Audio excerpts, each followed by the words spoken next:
Hey everyone, welcome. And I want to just talk about this process, which can be a sticky word because it can mean that we're getting to some end goal. But there seems to be an unbinding that happens after clarity is seen and usually leading up towards it. Which I can't help but notice. And I think to give the expectation that this is it, and once clarity has been seen, it's like that's it, lights out, there's nothing else to do.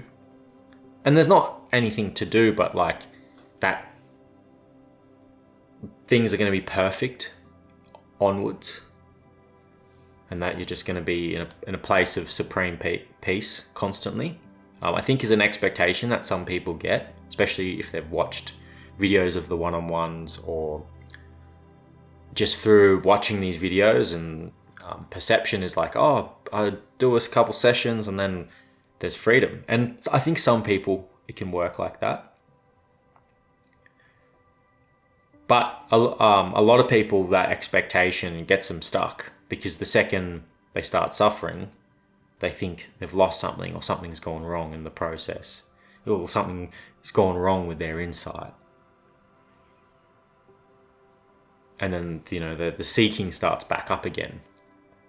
So understanding this context, though it is a story, can help you get out of story and stop getting back into seeking. And I guess what happens, right? When if you do a session and it's successful, they're not always successful the first time. Sometimes it takes a couple to really get through the layers of thought. And there can be this big opening, this big beautiful experience of clarity. Now, sometimes what happens is the mind will start associating the profoundness of that clarity in the core, because it's usually heightened. Even for myself, my own clarity it's like the volume of it turns up quite a lot in relation with someone else. And then but the mind creates an expectation that is what it looks like, should be like 24/7, right? And we're already getting into trouble because we're jumping into time here. But this is a remedy to wanting to perpetually feel something like that constantly, right? And there's a lot of assumptions built into that. And then usually when that goes, maybe the next day or a week later, the mind kind of will think it's clarity's lost, and then it falls back into seeking again. And it's like, oh, I'm suffering, and it didn't work, this whole thing. But clarity never left, right? It's just the beliefs came in. Because there was an expectation that there was a misunderstanding that the experience of what was seen is equated as the insight itself. Like, oh, that's clarity when I'm feeling boundless and completely at ease. And then, when it changes, because it's the nature of reality as it constantly changes, we can fall into this, oh no, something's been lost. But a key thing to notice here is that this process it's like a dying process. So as you open up, there'll be suffering that comes to the surface. And a good thing it just may come to the surface, and not to add a story to it. Like, oh, this is shadow work now, or this, you got to process this. It's like, you don't have to do anything. The only thing that's not helping is to start believing that clarity's been lost. And things that can help, right, when we're suffering, it's like, where's the boundary between my state of clarity I was experiencing and this now? Or is clarity actually lost here?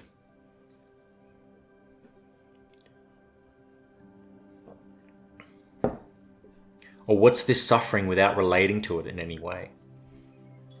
Because the problem isn't the suffering, it's you started relating to it as a problem, as it shouldn't be here. As clarity has been lost, you may interpret it as.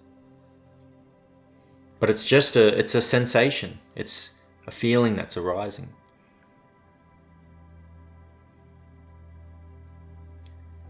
And we can get confused because we start reaching for the experience of clarity, not clarity itself. We start, maybe watching videos or booking another call and then kind of getting the experience during the call, but then, leaving the call. It's like, it can almost become an avoidance mechanism.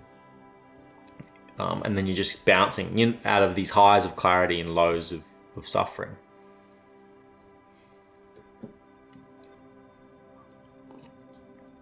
So in these moments of suffering, sometimes you'll get so confused that inquiry won't work. You'll ask yourself, what's this moment without language? Who am I without language? And your mind will go, it's not working,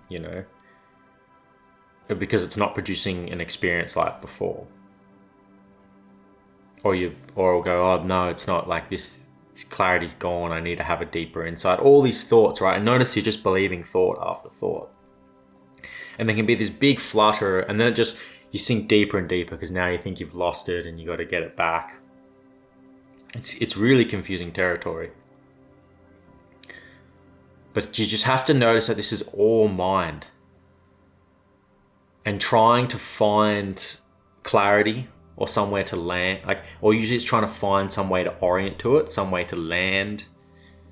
We end up confused. So, I do give a concession to what will sound like a technique. But it's more of an undoing, in the sense that we are usually being in the mind, and when we're trying to get back to clarity, which is already a mistake, right? Because can you find anything other than this? Can you lose this moment? It's the only problem is it's not appearing how you want it to appear. It's not appearing like how it did in the call or when you were feeling really at peace the other day. This moment's appearing differently. And the only problem with with the moment is you want it to be different, not what's arising. And that's a really beautiful thing to see.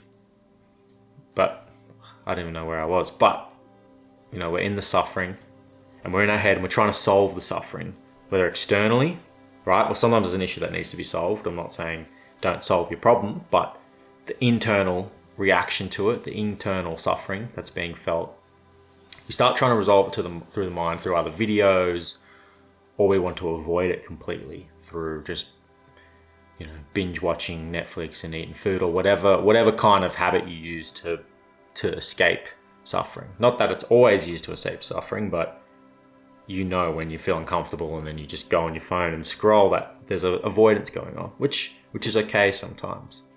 But regardless, what we do in these moments is we have to meet our suffering directly. And you might go, that's a doing though. This contradicts everything you kind of say in your videos. And my rebuttal is the mind trying to solve the suffering is the doing. You're in the middle of doing, and this is a way of just saying stop. And it is paradoxically, but it's like if you're telling yourself if you're in the trap of seeking, you're in the trap, right? Like what can you do? You're already there.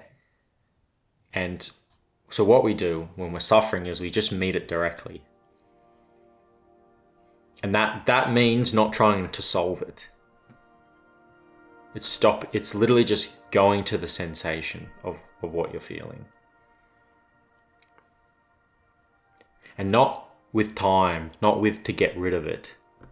Right, this is kind of the key, because you might go, okay, I'm feeling resistance, let me just observe it. And it's like, and then hopefully it will go away. It's like, that's not how it works. Is we meet it directly, as in we see it clearly. We see the resistance, and we may just be with it. And the key is to notice that it's like, does this moment have to change to be okay? Does this resistance have to go for it to be okay?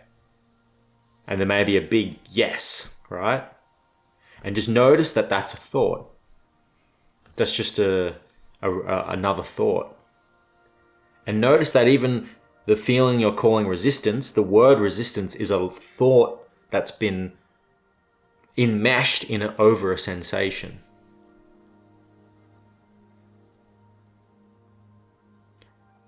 So you're sitting there and you're noticing resistance.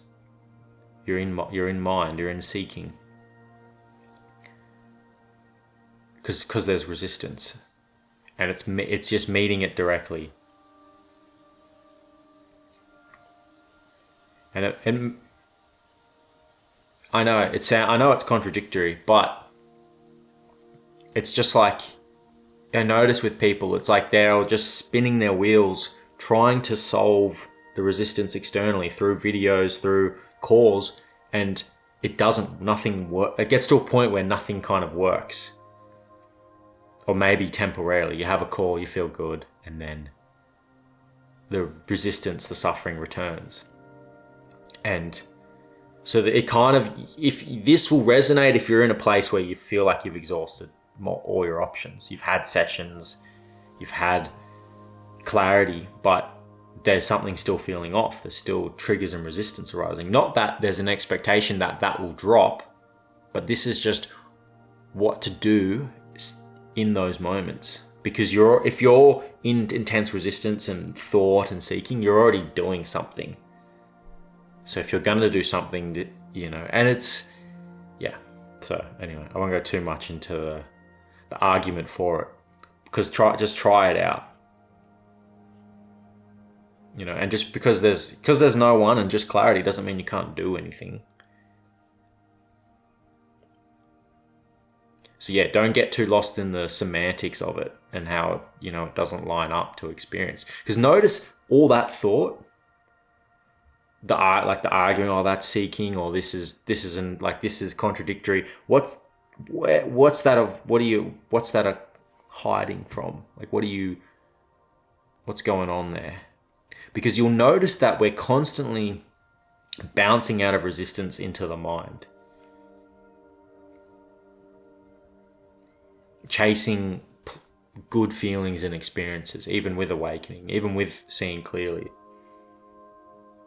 And when we just stop the trying to resolve the resistance externally, because we start to realize that doesn't work anymore, and we meet it directly. We just feel it, and we ask, first ask, can you change this sensation? All right, and with clarity, you see that you can't. There's just clarity. There's just what's arising. There's nothing there that could change it. There's no I that could change this moment, change this sensation. And then, do I need to change this? Do I need to get rid of this resistance for this moment to be okay? And what's this without the label resistance? Because there just may be this belief that you want to feel peaceful all the time. But what's blocking that is labeling things when something arises that you don't like, pushing it away. And this might feel very core, very deep. Maybe the very deep resistance will arise. And you just meet it directly. Put your attention there, and you'll start to notice that everything you've been doing has been avoiding this kind of sensation of resistance, if it's still arising for you. Your whole life has been trying to avoid this. And when there's enough clarity, what can happen is we can become aware of this, like, very fundamental core sense of resistance. And we can get confused like something's gone wrong or we still need to seek something. But it's all about meeting it directly.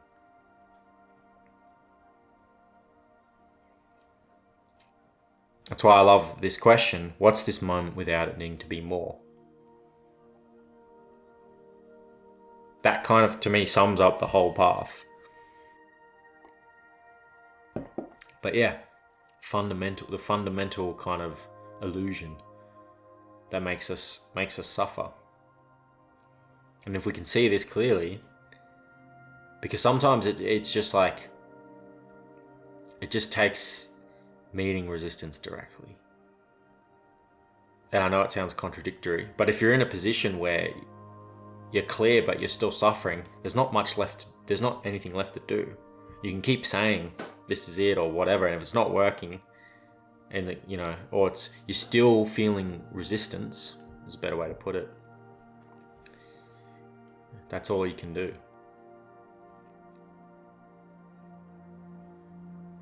Is just get really close to it, stay with it, get curious to it, with it. Ask, is this even resistance? What's this without the label resistance?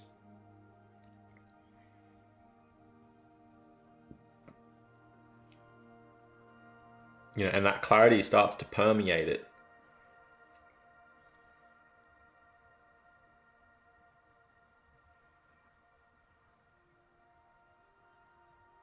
And when that starts to be seen clearly, that we can't change this moment, and that gets the scene. But two, we don't need to change this moment to be at peace. That's the truest freedom out there. That's freedom not dependent on any arising or condition. You just might have to sit with a bit of discomfort for a bit. And it only takes if it resonates. If this is not where you're at, if you're still trying to wake up, you still haven't seen clarity, this probably won't land or resonate, and it'll just sound like an instruction or something like something to do. And it is. It is an instruction and something to do, but not in the old way. If you're still seeking, it will be used like seeking. But when the seeking's fallen away, there's a different approach to this. There was a hesitancy in me talking about this aspect of reality, in fear of creating more seeking or confusion. But at the same time, there was a point I was stuck with this for a while, and I just somehow came across the right video, and there's not much of this out there. There's a lot of about waking up and clarity and letting go, like all the being clear.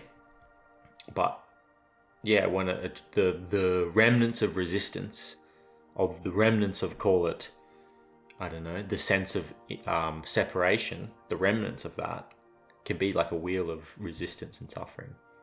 And and you go, why am I? It sounds contradictory, but I noticed there was nothing left. There's nothing else was left to explore in my experience. I'd seen through duality, seen through self and other. Clarity was always here.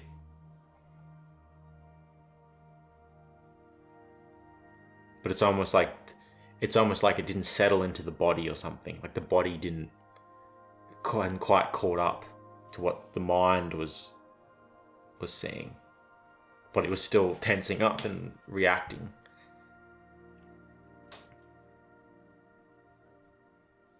And and then there's just instruction. I was like, meet it directly. And when you meet it, stay with it. And if it feels right, ask, what's this without the word resistance?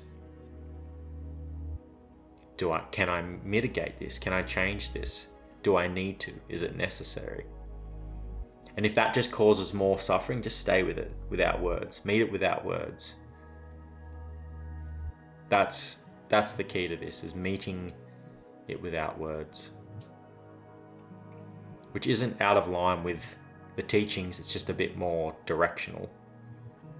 I'm trying to direct you somewhere other than just having attention wired, kind of non-directional attention. So take it if it resonates. If it doesn't, that's fine too. So yeah, thank you guys for watching, and I'll see you guys on the next one. Cheers.